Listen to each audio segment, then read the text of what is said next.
is an Unspoiled Network podcast.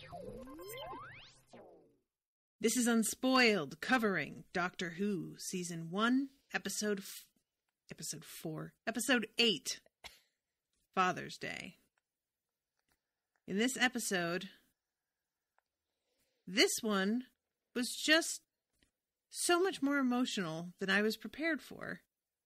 Also, though, I don't understand half of what happened.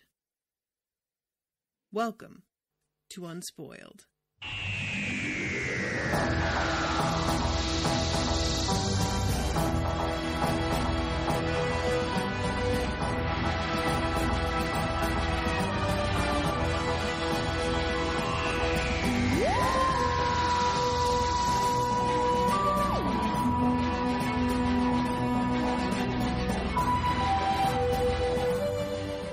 Welcome to the show, everybody. I'm Natasha. I'm Jaime. And yeah, so here's one that I feel like I'm just gonna half ignore all of the actual science fiction stuff that's happening here in favor of what's going on between Rose and her dad, because the science fiction thing, what's going on with that did not resonate with me or make sense to me in any way. I actually looked further into this so that I could maybe try to give an explanation. I found a couple of really helpful Doctor Who sites that tried to break this down into a way that makes a little bit of sense. So we can go over that when we get to it. Okay. It does relate back to some early Doctor Who shows and stuff I didn't even know about, so. Okay. The episode starts off with Rose's mother telling her about her father. They're looking at a photo album, and she's talking about the day that a couple of friends of hers were set to get married, and that he got hit by a car. They never found out who did it, and that she says something about how he was always having adventures, which we find out is a real diplomatic, kind way of describing this guy. Mm-hmm. And when we go back to the present, she's in the TARDIS talking to the Doctor, asking if she can be there when he dies, because he died alone in the street. And she wants him to at least not be alone. She does not ask to save him, because I think she knows that she's not allowed to do that. Yeah, and at first she just wants to see him. Mm-hmm. So the Doctor takes her to the day they got married. Right. And then she wants to, I don't know why she would want to do this, but she wants to go to the day that he died. Yeah. Because her mother always talks about how by the time the ambulance got there, he was gone. So he died all alone. And she wishes that there had at least just been someone there for him. Right. So her intention is just to be there to comfort him as he dies. Exactly. And the day that they get married, he gets her name wrong during the vows. So you get your first inkling that this guy did not have his shit together. And you can play it off as a sort of charming moment if you don't know them, but the look on her mother's face really tells you that this is not the first time that he's disappointed her in a really crucial moment. Yeah. So, yeah, then she decides that she wants to be with him, and the first time, I actually really liked this. They show up and she's like, I find it really strange that there's no thunderstorm or trumpets or anything to announce that this is the day my dad dies. It's just an ordinary day. Yeah. And when he gets hit, the Doctor tells her, okay, go on. And she can't do it, which feels much more true to me than anything. Yeah. You just have a moment of just especially because my father is dead, but I knew him. I grew up with him. She doesn't know him at all. And Right. he isn't going to recognize her. It's not like, if I came from now and saw my dad, like, he'd still be able to tell that it's me. But this guy is not going to have any point of reference at all for her. So she can't go out in the street and pretend to, like, oh, yeah, no, I'm just, I don't know, just like pretending that was just around somehow and hope that he doesn't notice the aging and be like, oh, I just came to see you and I just happened to be here at the right time. She is going to be a complete stranger. Yeah. So her deciding that she can't go out there in that moment and just standing there like frozen was a really moving moment for me. And I think that her acting in this whole episode was just amazing. Yeah. She's She really just good. kills it the entire time. She's like, and the guy who plays her dad too, I was a little concerned when we get to know who he is a little bit better and realize that he's a bit of a bounder, as they say, that his silliness would undercut some of how she feels about him or how the audience feels about him. But the actor manages to like bring some gravitas to the moments that he needs to and some self-awareness and be like, yeah, no, I let everybody down. That's kind of what I do. And also wrap his mind around the fact that this is his daughter, which, Like, how do you do that? Yeah, Yeah. which helps a lot. I feel like him not knowing who she is, that's just not going to make for the same satisfying story that we get. Right. And him figuring it out on his own instead of her telling him. Him taking from context what she says to him and realizing that isn't me. I don't have those instincts. And putting the pieces together and being like, you're my daughter. Right. How is that possible? I feel like that works even better than her being like, okay, so I came here in a time machine and I'm your daughter. Because then he would have been like, what? Please. That's not possible. Even with crazy dragon things flying around. All right. We're going to get there right now. So she jumps out, finally, the second time. She's like, can we try again? Doc is like, listen, I'm going to let you try again, but it's really a bad idea for the two versions of us to be here at the same time. So you have to be super careful that the earlier versions of us don't see us now and duck out there to help him after the other version of you runs off. And she agrees to this, but then in the moment loses her head completely and goes out there and shoves him out of the way and saves his life. Which leads to a charming moment of her telling him that her name is Rose and him saying, that's a coincidence, that's my daughter's name. And her enormous smile and laugh of, that's a really good name, good choice. Her acting, again, in that moment, just like, it's so real. It's just this overjoyed, unbelieving, like she could do a cartwheel right now and is doing everything she can not to do that. Which is completely understandable. She has spent her whole life with this, like, mythical version of her dad that her mom has told her. She's grown up believing that he was wonderful and a hero, basically. And now she's finally getting to meet him. Like, I can only imagine what something like that would feel like. You really would be like bubbling over with excitement and want to do a cartwheel.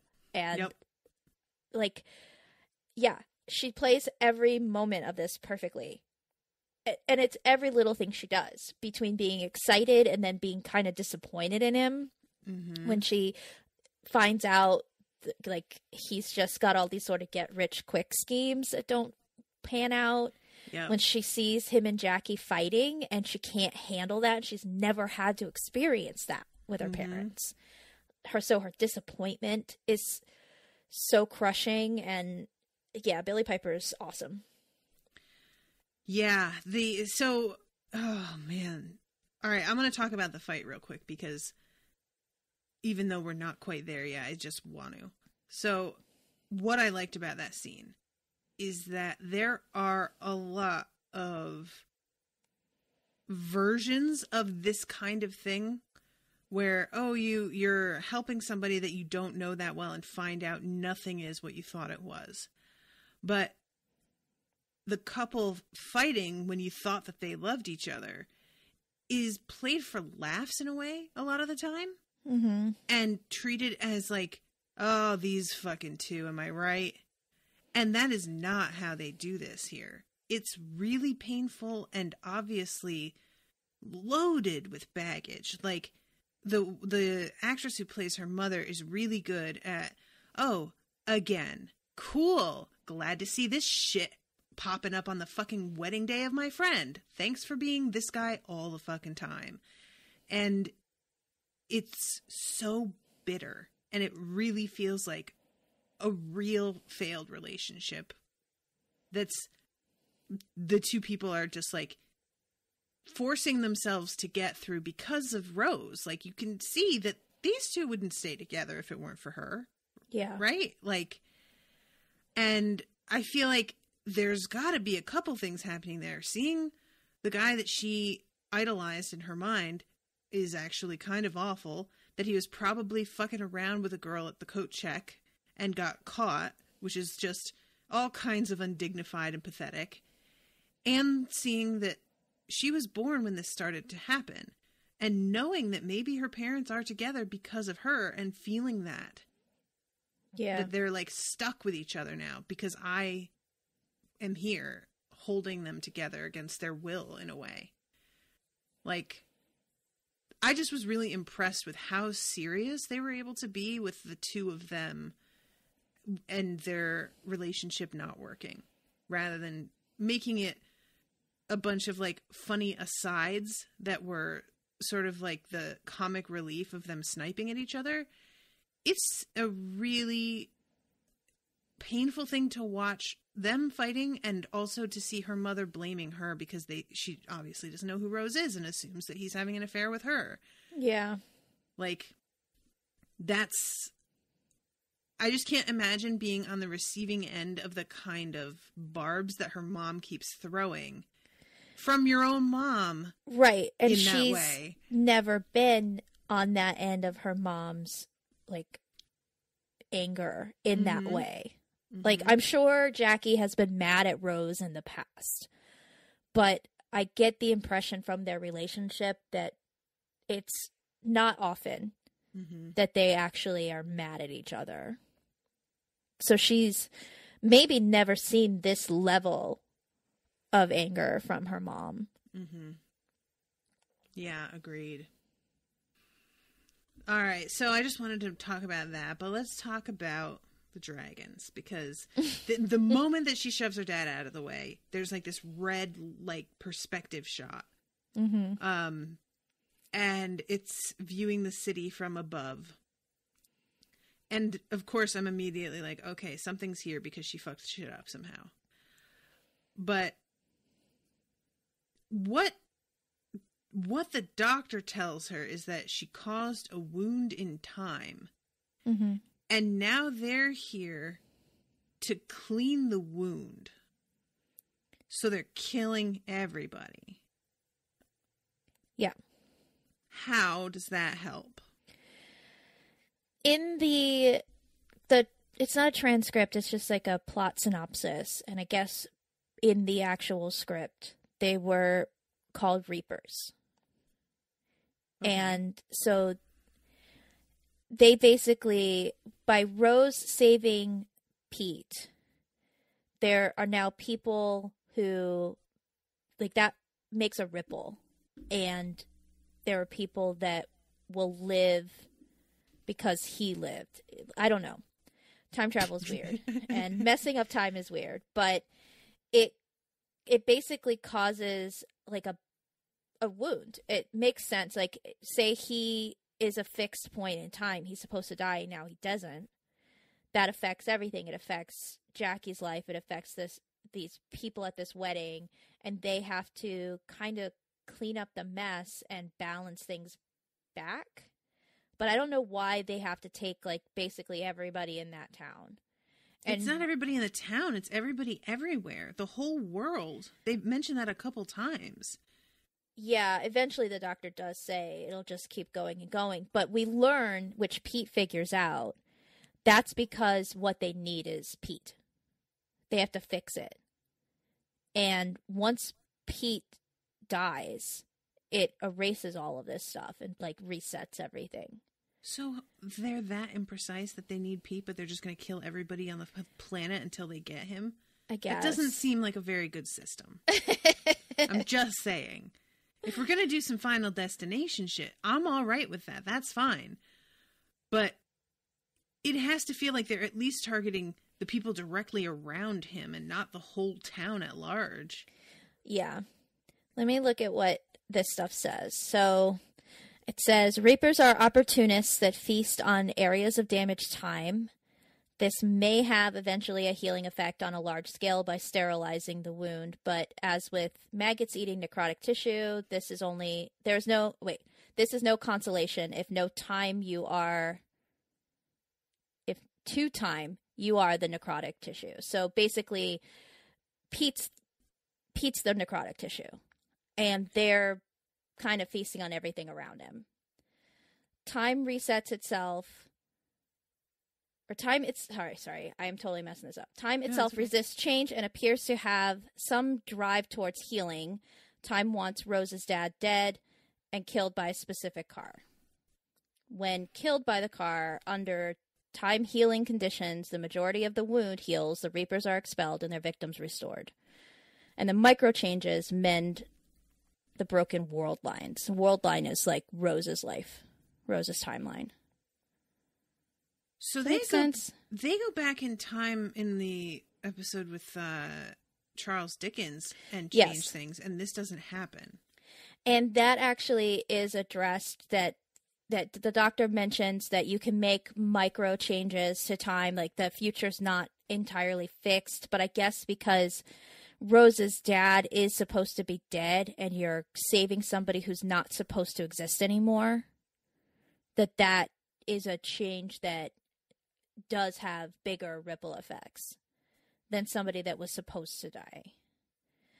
It's like, that doesn't make any sense. Like, I mean, I'll let it go, but like, there were definitely people who were going to have died in the past in that episode that didn't because they were there. Lots more people, in fact, because that shit was about to, like, take over half a town. Yeah. Right? But that's a weird alien thing that affixed itself to that point in time and was killing people that maybe, I don't know. I can't really entirely explain it away. Okay, I'm like, again, if it doesn't really make sense, honestly, if I just know that, I can kind of get past it better. It's just when I'm sitting there going, wait, but how? And then I start focusing on other things and trying to figure it out. There's something from an earlier Doctor Who episode called Day of the Daleks. I don't know when that was, like back old Doctor Who, where there's something called the Blinovitch limitation effect, which states that crossing one's own time stream can cause a temporal difference to short out with unfortunate consequences, which is why the Doctor doesn't want Rose to hold herself as a baby. And then when she does, that Reaper, she's made another weird break in time by doing so, and so that Reaper ends up inside the church because it's feeding on that energy release. And that these Reapers seem to play a role similar to the Chronivores, which is from some monster from an old Doctor Who episode and was in some novels that were written about Doctor Who. And they consumed alternative timelines, which effectively tidied up the universe. So what Rose did by saving Pete could essentially have been an alternative timeline was created. And this other monster would have fixed that by eating everything up. I don't know. Chronivores. Doctor Who experts weigh in. All right. I can go through my new Doctor Who books that I've purchased so that I can study these fucking monsters and figure out what a chronivore is. But yeah, I mean, sometimes if you really try to really understand the sci-fi of Doctor Who, it's a little too simplistic. Right. So it's really easy to be like, but why though? Yeah, and the other issue that I have with this is that the show is trying to do both a like the leftovers disappear thing and a monsters eating people in dramatic like takedowns on the street thing. Yeah. Which doesn't, those two things, you gotta pick one. Yeah. So there's this kid that's in there's like this drawn out scene that's actually really effective until you see what the monsters are. And then you're like, okay, that doesn't work because he's sitting there playing and there's a bunch of kids playing around him and there's a woman pushing him on the swing. And as he gazes around, like he has a sense that something's wrong, clearly. And this is the guy she winds up dating. Yeah, it's Mickey. Which is adorable. Mm-hmm. But he sees people have disappeared and then eventually the woman behind him is just gone. But there's not a sound and it happens instantaneously with no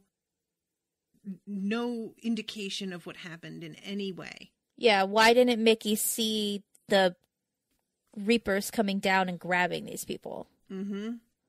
Where every other instance other than that, people scream when it happens. People scream. The things themselves scream. Mm-hmm. There's like a lot of noise and drama. Like when they take down the guy who's getting married, his father, outside the church, like 3 of them land on him at once and start to tear him apart. And it obviously goes on for a minute. Mm-hmm. So that I was just like, if you had just had if she made a wound and then some function kicked where people just started to disappear, that would be so much spookier and weirder and more unsettling than having like these monsters, I feel like. I think that was sort of, I read something about how his original script didn't have monsters in it. But there was some aspect of people disappearing. And the BBC wanted monsters. Well, BBC, you done fucked up. Because this would have been way better without monsters. But thankfully, what this episode is actually about is good enough that I can forgive the monsters. Yeah, and when I think about this episode, I never really think about the monster aspect of it. I always think about Rose and her father and Jackie. And like that's what you end up holding on to with this. It's just much more effective. I think sometimes they feel like Doctor Who has to have some sort of creature to overcome. Right. And it doesn't need that. But yeah, to be honest, with how emotional the rest of the episode is, it feels really out of place. And there is a kind of like, as somebody who watched and loved The Leftovers, people just disappearing and the grief that goes with that would be a really nice parallel to what Rose is dealing with her father not being part of her life. And so that feels like a missed opportunity to do something a little bit more nuanced with the whole thing. I don't think they were quite at the point where they realized that they could. Yeah. To be honest, because that's fair. I feel like later on they're able to do certain things that reach that level in a better way than this is episode 8. It still really feels like a show that's made to be closer to the original Doctor Who, and like this is the most emotional episode we've gotten. Yeah, definitely. And this kind of like this is one of the episodes that always stuck with me because it was emotional, because I felt attached. Whereas the earlier ones, like some of them I completely forgot about until I had to rewatch them. Right. So they do manage to do this kind of story more as we go forward. And I think they were able to because they saw, well, this works. We've got really good actors. We can tell really good stories. Mm-hmm. And it doesn't always have to be a standalone monster of the week kind of deal. We can tell emotional stories, and the audience isn't going to run away. Right. Yeah. So I just wanted to get the dragons out of the way so that we could talk about the other stuff that I like better. Yeah. So when they go to her dad's house after he is like, oh, you need a ride because she pretends that they're going to the same wedding as he is, even though they are not dressed for a wedding. And he's, you know what? He's not dressed for a wedding either. So I guess he doesn't even notice. But he invites them back and asks if her boyfriend also needs a ride. And the doctor is so pissed. Yeah. Oh my God. He's so pissed. It's really, I love when she's trying to like introduce him to her dad's space and personality with this like frantic sort of, I know you're mad, but I'm not going to say anything. I know you're mad, but I'm not going to address it. I know you're mad, but I just don't want to do that right now. And finally she has to be like, look, okay, I'm sorry. And what is it he says? I picked another stupid ape. Another stupid ape. Ouch! Man, that's harsh. Which is what he called Adam. Yikes. And he always felt like Rose was above this kind of fuck up. Chicanery. Yeah. He thought she knew better. She's been with him enough. And he accuses her of, you know, when I said go anywhere in space, you weren't interested. But when I said time machine, suddenly you wanted to come along. Mm-hmm. And this is why you have been using me to get to this. And she insisted that's not true. But I'm wondering if he's not half right. That maybe it was in the back of her mind. That maybe she could go and just see her dad. I do think her intention was just to see him. I agree. But her instinct of like, that's my dad, I need to save him. It will make my life better if he's lived. Right. Kicked in. And the doctor's just acting like this was always her plan because he's really mad at her. Mm-hmm. She broke the rules. And he told her the rules. So he's justified. I think that if I were in his position, like I'm sure that he's dealt with people who have done this before. Like the way that he phrases it really makes it seem like this is not a new moment for him. So it's sort of the same thing as when somebody hurts you the same way again, whether or not they meant to do it, you can't help but think it's the same shit all over again. Yeah. So I don't blame him at all for being as angry as he is, even though I really don't think that she intended, like you said, to do anything other than see him. I really do believe that's all she wanted at the time. Yeah. But, you know, it's just, like you said, it's an impulse. You see somebody that you really care about and they're about to literally die in front of you. It's not just get hurt. It's literally be gone from your life. Yeah. And yes, she has to know that that was probably a bad idea as she was doing it.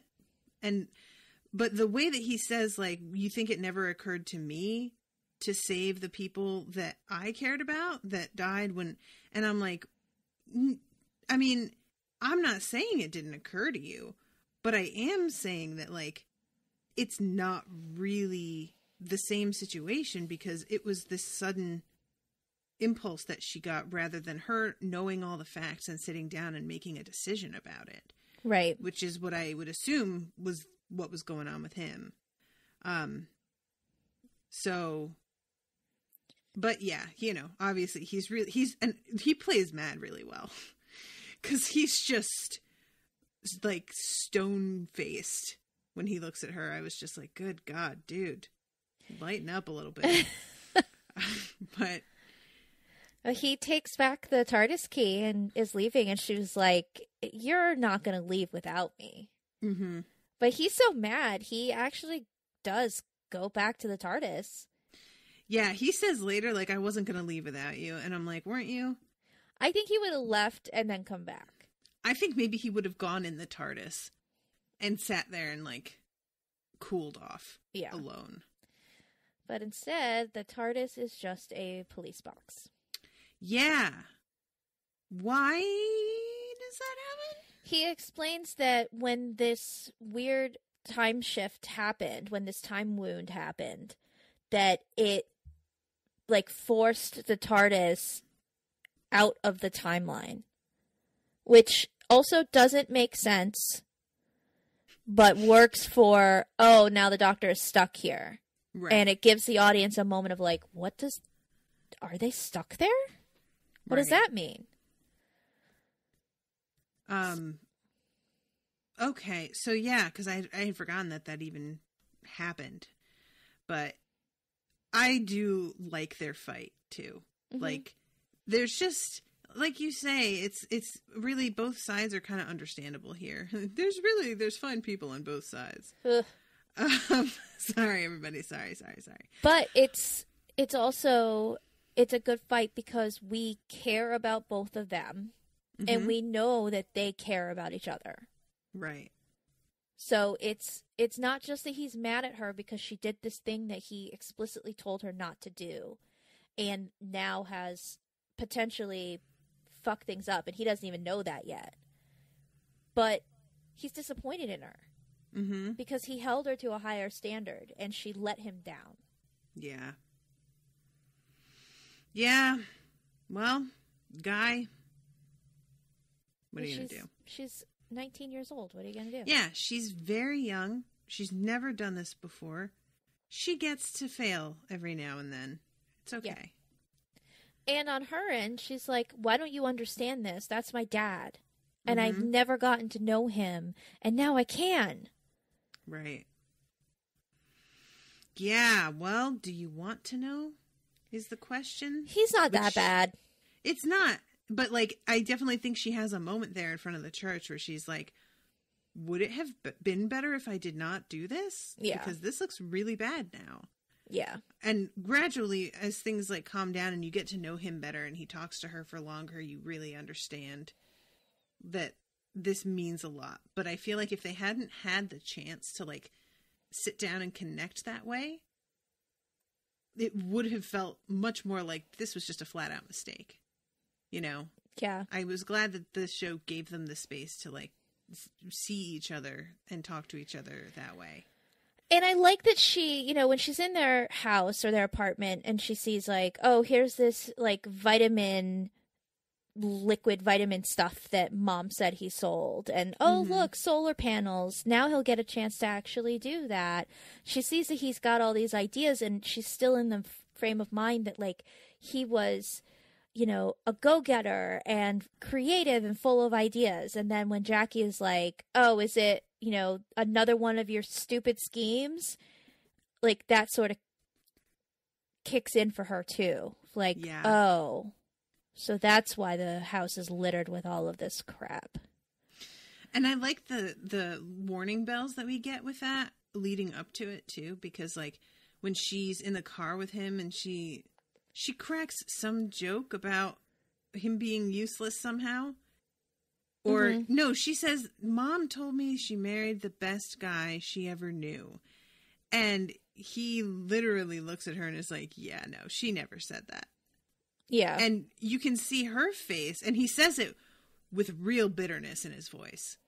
And you can see her suddenly be like, wait, what? And there's another, like, short thing in that conversation, too, where it's just obvious that she keeps thinking of how her mother talked about him, mm-hmm. and is realizing, like, oh God, there's something else happening. Which I just,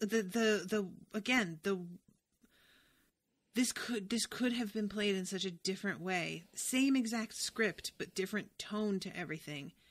And it just wouldn't have felt the same. Right. But because she seems so genuinely worried and confused by his reaction, and he seems so bitter and sad about his reaction, it's a really like painful little moment of, oh God, shit's going to go down. Yeah. So they're driving to the wedding. He's under the impression that her boyfriend bailed on her and like hints about the two of them. And she's just like, oh my God, no. Never gonna, and absolutely fucking not. No. And he's like, so that's a no then. Okay. Just as long as we're clear. I love that there's a dude on a giant ass fucking cordless phone outside too when this happens. Like the old cell phones. And this is the dude who keeps on getting on his son's case because apparently he knocked up the woman that he's about to marry, whom is not worthy of him. I think he really believes. And he keeps harping on this the whole time. You're making a terrible mistake. Are you sure you want to do this? You don't have to do this. Yada, yada, yada. And it leads to a kind of a cute, like, little subplot where these two really want to, like, make it work between the two of them and are actually much more invested in each other than just because she's pregnant. Right. And they're talking to the doctor about, like, are we going to make it through this? And he has, like, this, because she says, I know we're not important. And he says, who told you that you're not important? And talks about the way that they met, where she was trying to hail a taxi and it was 2:00 in the morning, and says, I've done a lot of really wild stuff in my life, but I've never gotten to live a life like that. And it is important. And I will try and save you. Mm-hmm. And I liked that. Yeah. It's just sort of like, I don't know, it just places value on the ordinary, which is very important. And we just don't value it because we take it so for granted. But, But he doesn't. Yeah, he doesn't. He sees value in every single human life. And, just because you're a couple of people who got drunk at a bar and ended up having a hookup one night and then, like, really liked each other, like, that's enough. That's great. That's a good story. And your kid should get to hear that story. Yeah. Yeah. Yeah, so I like that little detail as well, as, because part of her argument with why he shouldn't be so angry with her is the fact that her father is a nobody. Mm-hmm. And saving his life doesn't matter, doesn't mean anything. And he's like, are you kidding me? Ordinary people are what everything runs on. So, yeah, it matters a lot, actually. And she doesn't seem to really, like, believe that when he says it. But I think she starts to realize, as people get eaten by dragons. Yeah.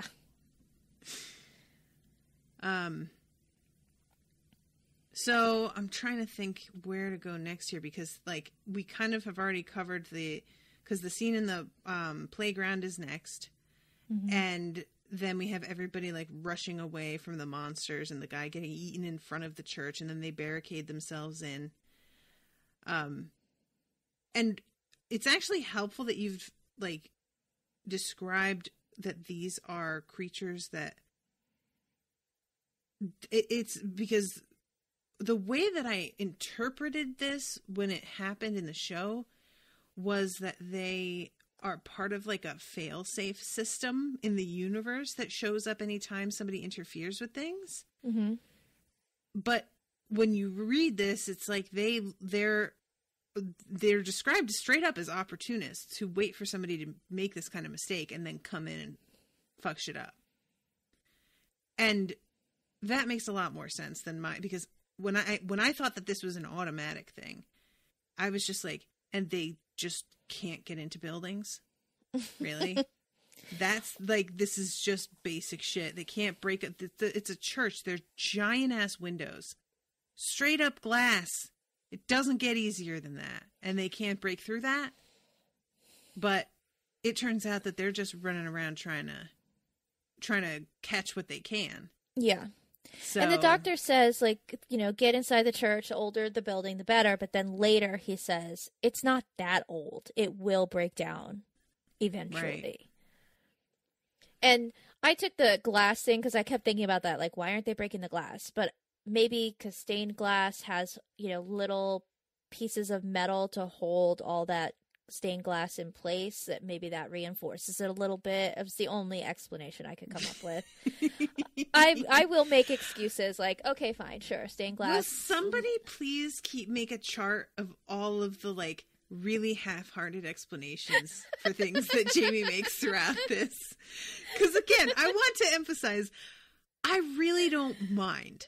Like, I have to bring it up because I have to. I noticed it. I need to say it, Yes. But it's not something that I'm just like, and the show is trash because of it. I make these excuses to myself while I'm watching, like, oh, it's okay, so glass should break. Maybe it's not breaking because of this. And that's how I'll explain it away in my head, and then I'll just continue watching. And I think that's how I've always been able to just be like, all right, fine. Sure, okay. About certain things on everything, I guess. If you say so, show. Because I'm not, it's sci-fi. I can forgive a lot in sci-fi because it's not real. Right. When it's Breaking Bad, I'm going to notice some kind of problems that if there was anything in that show that ever didn't make sense, that I would have been like, well, actually. But they didn't, because it's a real world. Right. This is magic. Okay, sure. If you say so, that glass isn't going to break. I guess their little claws aren't very sharp. Maybe they're not very strong. Maybe those are really weak wings. The way that you said that was so condescending. I don't know. Maybe their little claws aren't very sharp. Like, you're just so like, oh. I will make this stuff up in my head to explain things away. Oh, man. Okay, so but if anybody wants to make that chart, make a spreadsheet and we'll go through it later. Please, because I my favorite part about it isn't how weak the explanations themselves actually are. It's how you can't quite get the full sentence out before your voice starts to be like, like.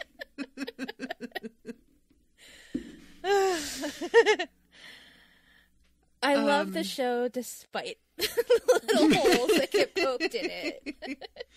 And this is the kind of thing that, like, I love Buffy, but this is part of why I didn't want to cover Buffy in that way, because I really like it and I didn't want to have to deal with somebody asking those kinds of questions that I know are perfectly valid questions, but I just don't want to do it. That's not what it is. It's not what it's about. Don't make it about that. Yeah. It's just trying to turn this thing into something that it's not for. Yeah. This show doesn't, it won't hold up to very close scrutiny all the time. Luckily, there's other things going on that are so much stronger than these little, these little instances where we're like, right. Why can't the dragon break the window? Okay. It's just not smart. It doesn't know how. I'm fine with that. So we have the moment where he puts together who she is. He doesn't exactly go, "You're obviously my daughter from the future." He's just like, "Okay, I gave you my keys without even thinking about it. And you're a stranger. I literally met you 15 minutes ago. You've called me dad by accident one time. And the doctor said something about a wound in time. Mm-hmm. I feel like I'm putting some shit together. And it's a really, when he figures it out, it's a really emotional moment. It really truly feels like there is a connection here. Like, the two of them have excellent chemistry in that regard. And I just never expected to actually, like, care about it. Like, he touches her face, and she's just, like, tearing up, and it's super, like, real, you know? Yeah. And when she's hugging him and she's crying and she's, like, got this desperate sort of look on her face. Like, if she could inhale him, she would do it to keep him there, you know? Yeah. She tells him not to tell Jackie. And she says Jackie can't even handle figuring out how to use a VCR. And Pete says, I showed her that last week, and then kind of stops and goes, point taken. Yep. Which is pretty great. It really was. Yeah, I just showed her how to, yeah, all right. So then we get the scene with Doctor talking to the little couple, and let's see, then him talking. I suppose I thought that you'd be a little bit useless, what with my useless genes and all. And she tells him the story about what's been going on, and then they get interrupted by her mom, like, really thinking that the two of them are just having too sweet a moment. Actually, she comes in because she's following Mickey, who runs up to her and clings to her leg. To Rose's leg, yeah. Which is the best callback. I just really enjoyed that a lot. Yeah, really Rose did. later says, I think Mickey just imprinted on me. Like a mother chicken.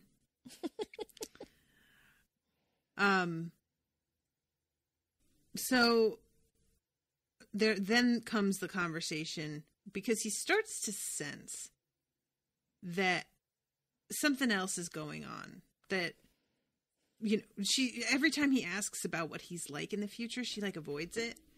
Yeah. And he finally, like, kind of pushes her and says, was I a good dad? And I'm sorry, I got a cough. Excuse me. And she describes this guy who is dependable and always there for her.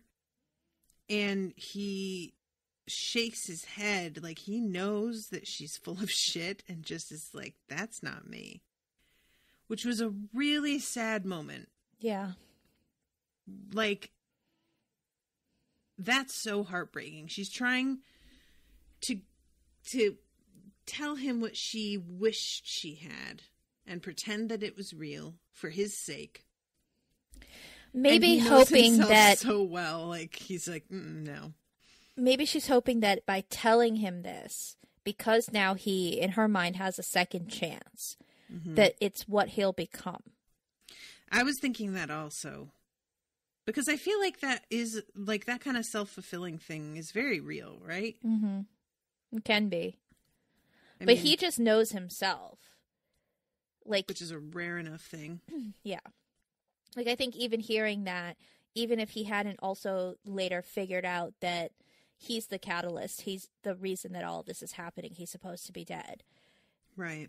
If he had been given the chance to not die, he maybe would have given it a try, but he is still who he is. And eventually would have disappointed Jackie and, you know, messed up Rose. Right. Yeah. I just do admire the fact that he knows himself well enough to be like, no.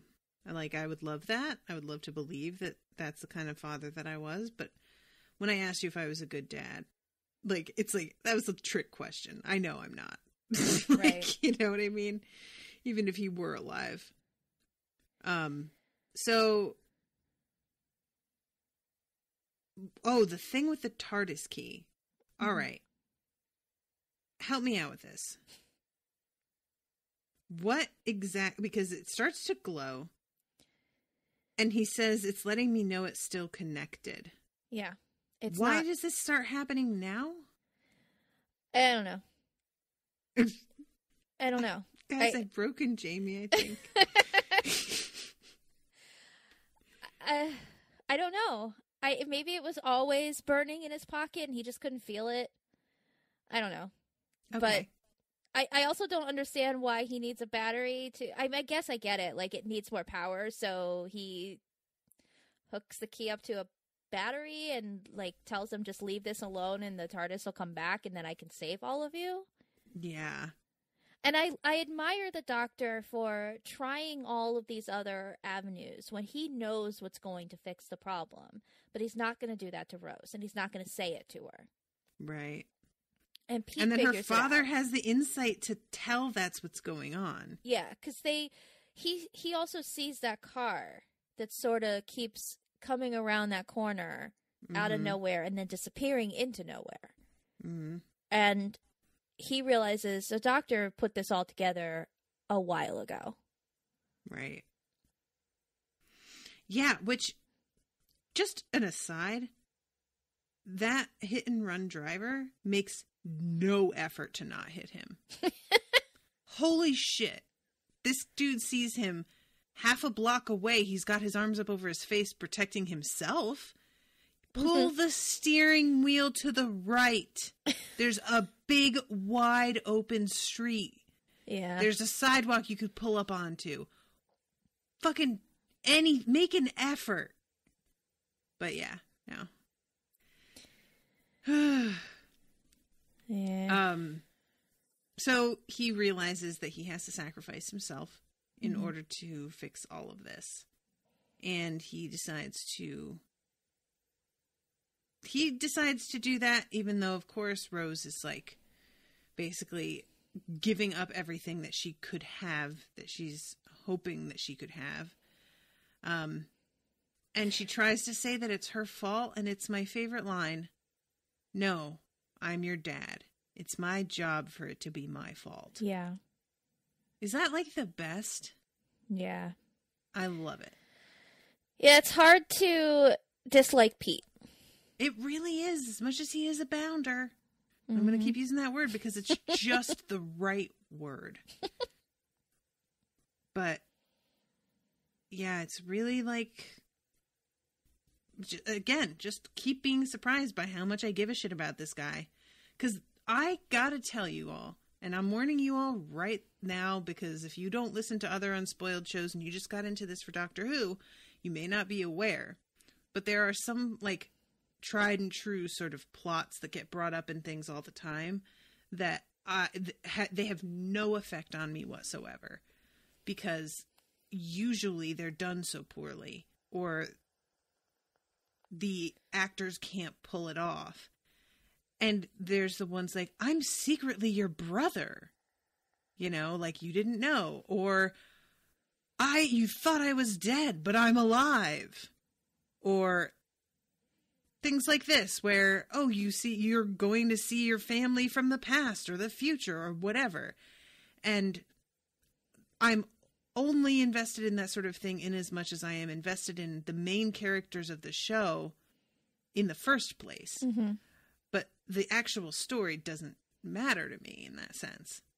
So the fact that, like, this felt as real and as high stakes to me as I think it felt to Rose is an enormous accomplishment of acting and writing. Like, the lines, the way that they talk to each other just feels really real.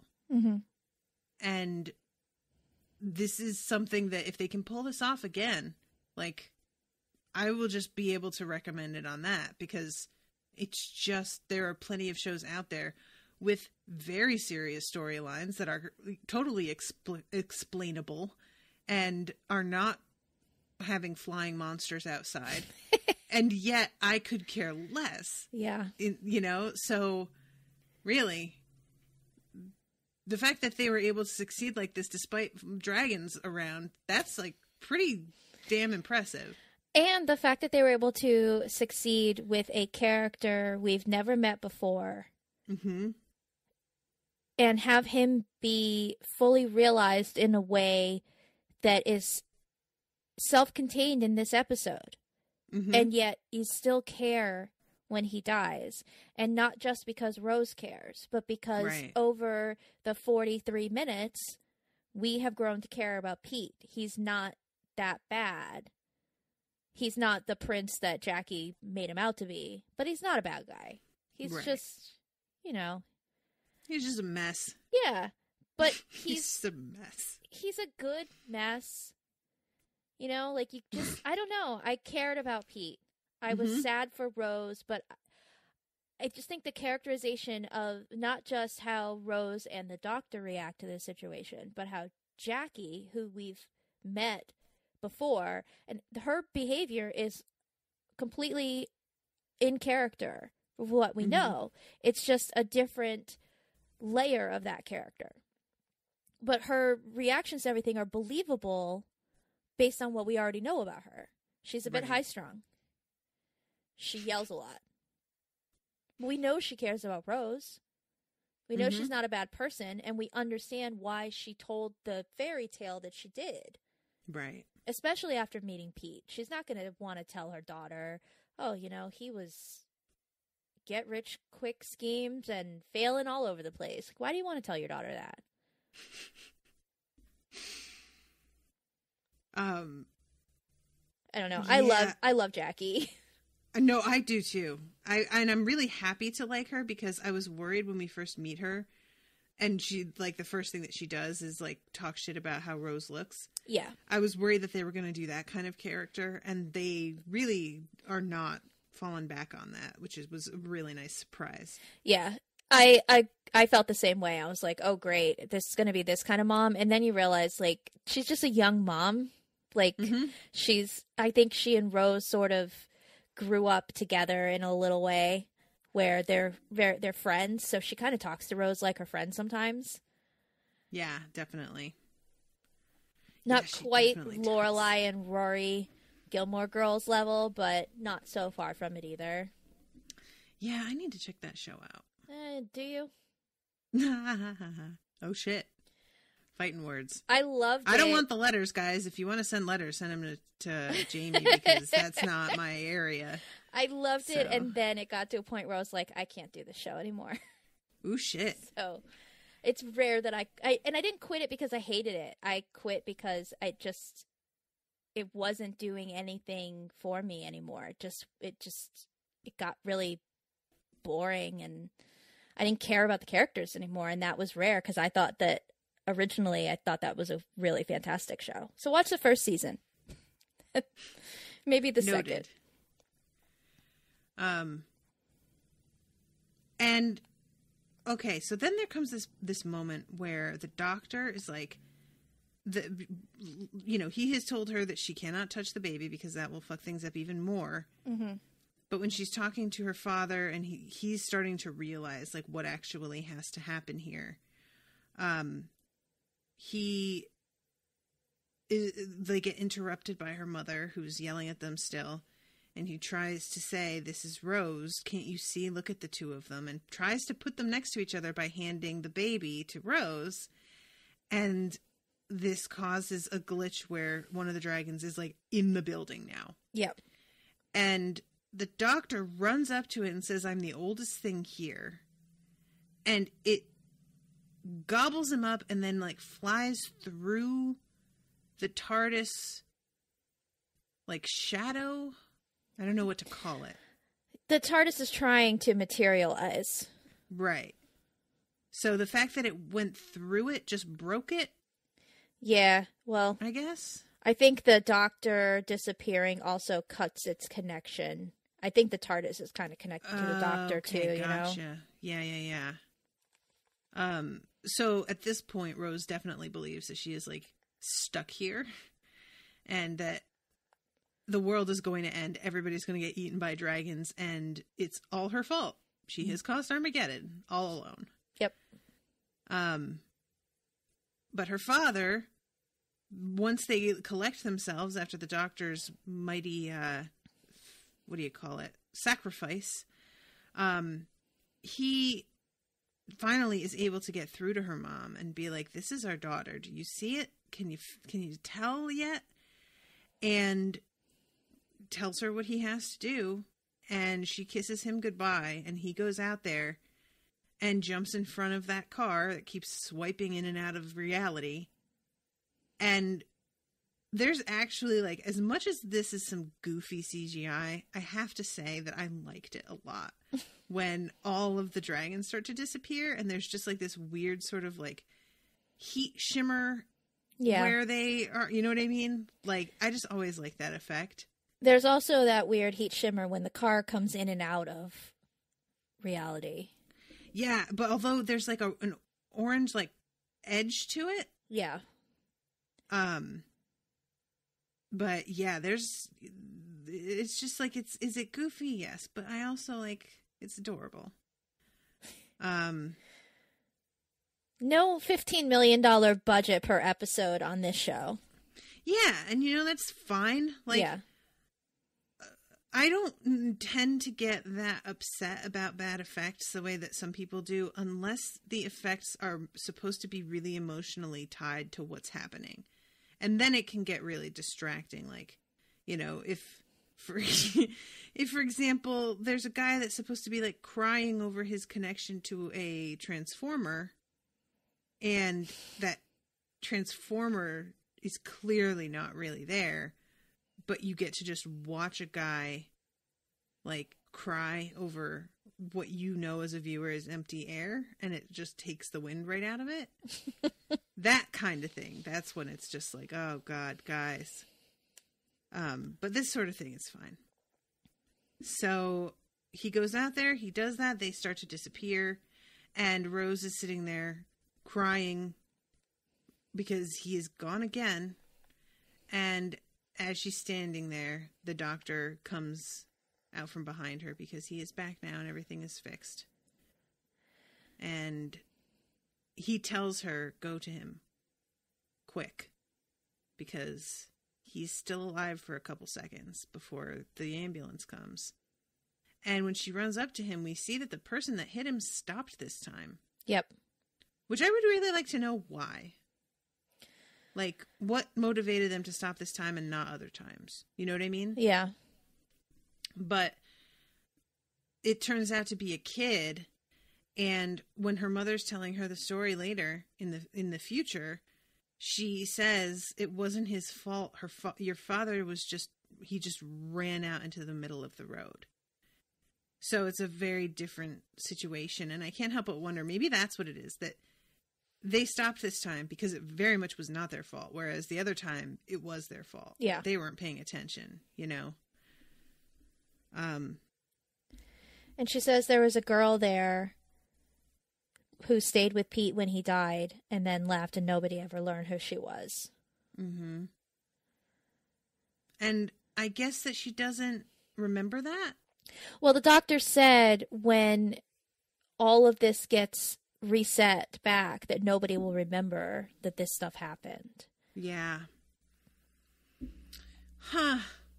What a bummer. She says she held his hand and then she was gone. Yeah. So it really is just so sad with her in the street with him and having to say goodbye to him all over again. And she stands up and we see her and the doctor walking towards the TARDIS and leaving. And that's the end of the episode. There's no, like, big dramatic moment of, it's just she has to walk away from it. Mm-hmm. Which is how life works, because it's stupid and it sucks. Yeah. I have a tiny bit of interesting trivia. Gimme. Simon Pegg, they originally wanted to play the role of Pete. But his schedule, he was not available when they were scheduled to film this episode, so they asked him if he could do last week's episode. And I have to say, it worked out for the best, because I cannot imagine Simon Pegg in this role. Agreed. Yeah, I'm not even saying that I don't think he could emotionally pull it off, because sometimes he can surprise me with that, but absolutely. I'd just be too distracted the whole time with, like, this is Simon Pegg, this is Simon Pegg, this is Simon Pegg, to, like, let myself get into that. And I also feel like, I don't know, it just doesn't feel right. That doesn't feel like the right match of actors, where I can't imagine him playing the guy who would be Rose's dad. Agreed. And I think this actor, and I don't know his name offhand, who ended up playing Pete, was perfect. Yeah, agreed. He really was. And the two of them just had a certain chemistry that I feel like if they didn't have that, that wouldn't have worked the same way. And chemistry is, unfortunately, you just can't like manufacture that. Even if somebody's a good actor, if they don't have that. Yeah. It's kind of just the way it is. They try. Yeah, they do. There are many, many shows where they're trying to force chemistry with people and it just is not there. Yeah. And then there are other actors where the chemistry they have is surprising and it ends up that they have to write those characters together because what is going on with these actors? Their chemistry is crazy. That's my favorite is when they're just like, we gotta, I mean, that was not the plan, but like, look at them. Yeah. There's, love that. Yeah, there are a few times in my life where, like, I feel like Buffy and Spike is one of those.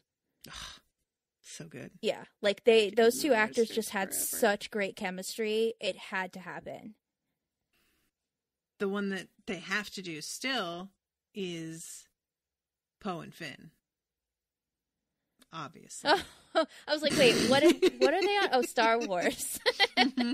Well, I mean, Oscar Isaac just has chemistry with everything around him, so it's true though. He's one of those people where it's just like, can you stop ever with this? I want to see you make out with everybody. Everybody.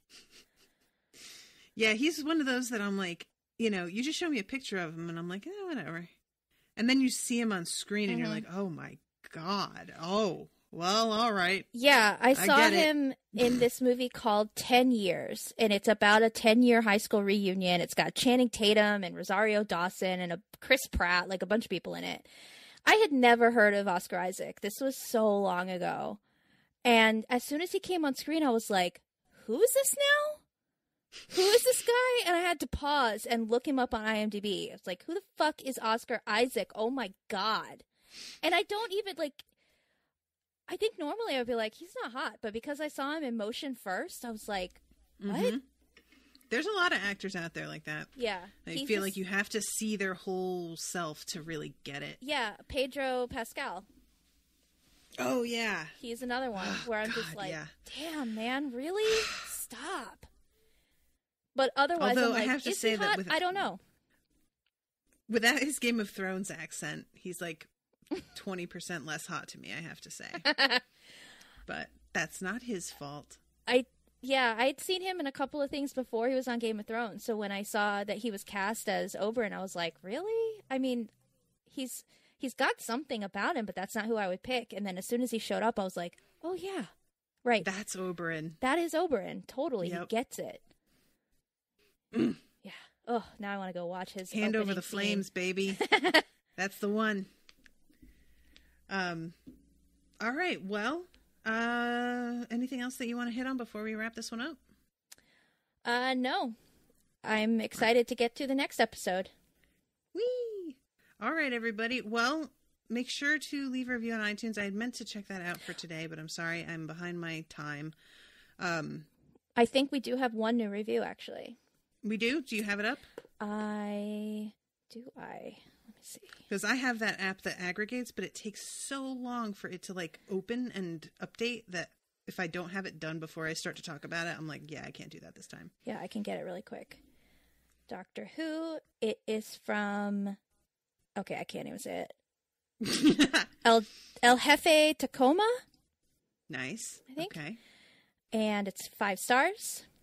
Yay! The show is The Hottest Companion. And they actually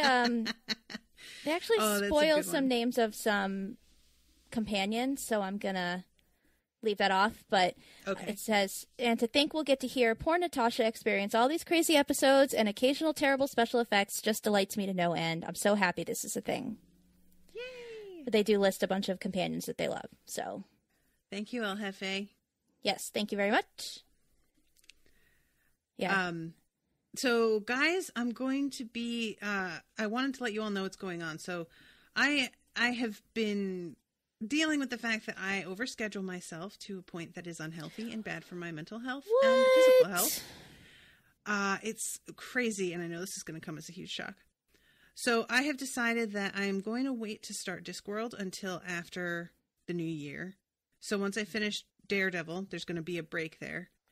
And also I'm going to finish Westworld and then wait until December before we begin the Harry Potter reread again. How close are you guys to finishing Westworld? We have the finale episode recording tomorrow night. Oh my. Wow, that went fast. Mm-hmm. It went fast despite the fact that we missed 2 recordings this season. Like one of them got lost forever and one of them I was sick. So yeah, that's just wanted to let you know what was going on with that, because I just need to take a little bit more of a break than I have been giving myself. And I used to be able to sort of get away with it, but now that I'm doing the Spoil Me commissions, I just don't have any breathing space to like do that to myself anymore. Yeah. So, it's holidays, like it's totally understandable. Take some time off, man. Yeah. And I'm going to be going to LostCon in the next like 2 weeks. So I will be gone for that. And I'm going to be like, it's just going to be really taxing, traveling and all of that. So speaking of LostCon, you said that's Thanksgiving week? Mm-hmm. Right. So we won't be recording this that week, guys. We'll be off the week of Thanksgiving. Yeah, I'll be off on this. I'll be off on Dresden Files, and that'll be it by then, because we'll be done with Westworld. So, and I won't be taking commissions, obviously, over those days either. So, it's going to be fun, though. I'm looking forward to it, because I have not met Bitches and Money in person ever. So I'm going to get to meet them, and they're, like, really helping me out with this, because the flight and everything, like, I wasn't sure if I was going to be able to go, and Bitches hooked me up with that, and it was just really awesome. So she made this happen when I didn't know if I was going to be able to do it. That's awesome. So thank you, Bitches, for that. She's good people. She is good people. And I think that's about it. You have anything you want to announce or mention? We are doing the book club this weekend, you and I. Oh, that's right. Covering The Martian. Which I've only just started. I'm almost done rereading it, but I've read it before. I've seen the movie a bunch of times. I love this book, so I'm excited to talk about it. Listen, everybody who knows me and listens to the shows knows that I'm a big fan of logistics. This book is so far all logistics. Yes. So I'm here for it. And I did I looked into Andy Weir, and I can talk about this when we do the show. I just read like how he wrote this book, and it's really interesting. So we'll talk about that. All right, cool. And otherwise, I'm doing The Constant with Krista. We're still making our way through season 6. I think we're going to be done with Lost in January. And I don't know how I feel about that. It makes me sad. It's a weird thing when you have like a project that big and it starts to wrap. Like, yeah, I totally understand. Yeah, we've been doing it for 2 years, so it's just weird to think like, wow, we're actually coming up to the end. And I'm going to want to like go back and rewatch this whole show again. Right. I'm already having people who are telling me like, you and Jaime, after you finish Doctor Who, should rewatch the whole series again. And I'm like, are you high right now? What are you talking about? We are 8 episodes in. I'm not doing that. I'm not saying I'm doing that. We just agreed to start this, and you can't be happy. Just be happy. People are just... Guys, just enjoy the thing. They just want you to love it as much as they do and be as excited as they are. And you might feel like once we catch up, which is going to take so long, guys. Yes, it will. There's 11 seasons so far. Like, It's going to be so long. Maybe you will by the time we get caught up, which will never happen because the show is ongoing. To be like, wow, let's go back and watch season 1. What was that like? It's been so long. But, God, it's so far off. Yeah, I'm having the reaction right now that Rashawn had when I told her people wanted to do a Harry Potter reread, where she was just like, "Oh my God, stop it!" Were they no surer way to make her be like, "Y'all need to." I'm not sure I want to do what I'm doing right now. Actually, were people saying that when you were still covering Sorcerer's Stone? Oh yeah, like immediately God. when they were like, "I'm so excited that you're doing this, and when you're done, you should totally reread it." And I was like, "Guys, Jesus, the fact that I got her to agree to do this is a giant accomplishment that I don't think you all understand. And then, lo and behold, once we finished, she was the one who was like, no, I do want to do a reread, though. Can you imagine if she hadn't have fallen in love with it as much as she has? I constantly think about that. Like, what would have happened to me and her as a friendship unit? I don't think it would have worked out. Like, I'd have just been like, well, thanks for indulging me for a couple years, and I guess we're just going our separate ways as people now. Yeah, that's how I felt when I gave Jason the first 3 books and was like, just read them. Okay? Right. Just read them. And I was so scared, like, how am I going to feel about him if he doesn't like these books? And then he read them so fast, he's like, do you have the 4th one? Can I borrow it? And then he finished all the way through the 6th book, and we were still living in 2 different states at the time. We weren't going to see each other for like a week and a half. And he could not wait to get my copy of Deathly Hallows. He went out and bought his own because he couldn't wait a week. And I was like, okay, I think I love you. It's official. So I don't know what I would have done if he doesn't have the level I have of obsession with Harry Potter, because it's probably one of my like top 2 favorite things in the entire world. But he understands my love for it, which means a lot. That's where Owen is also, yeah.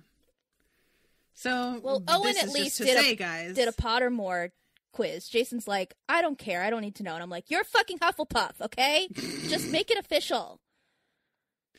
I just need them to say it for me. I need to know. My mom's a Hufflepuff, and I was like, I don't believe it. All right, guys. Well, if you haven't listened to the Harry Potter show, you should. You definitely should. And if you want to be listening to something that I'm currently doing with Rashawn, Dresden Files. Can't recommend it enough. Does it have lots of male gaziness? Oh, it sure do. That's what I hear. Is it still really good? Yeah. Like, it really is, though. And y'all know me. I'm not going to say it. I don't give slack on that kind of stuff often. Yeah. And you have been wanting to cover Dresden Files. Like, you were talking about that early on in Harry Potter, so. Yeah, because Owen got me to read them. Because he was the one. I had no idea what they even were. So thanks to Owen for that. So yeah, check that out, guys. And with that, we will see you next week with a new episode. Toodaloo, motherfuckers. Bye.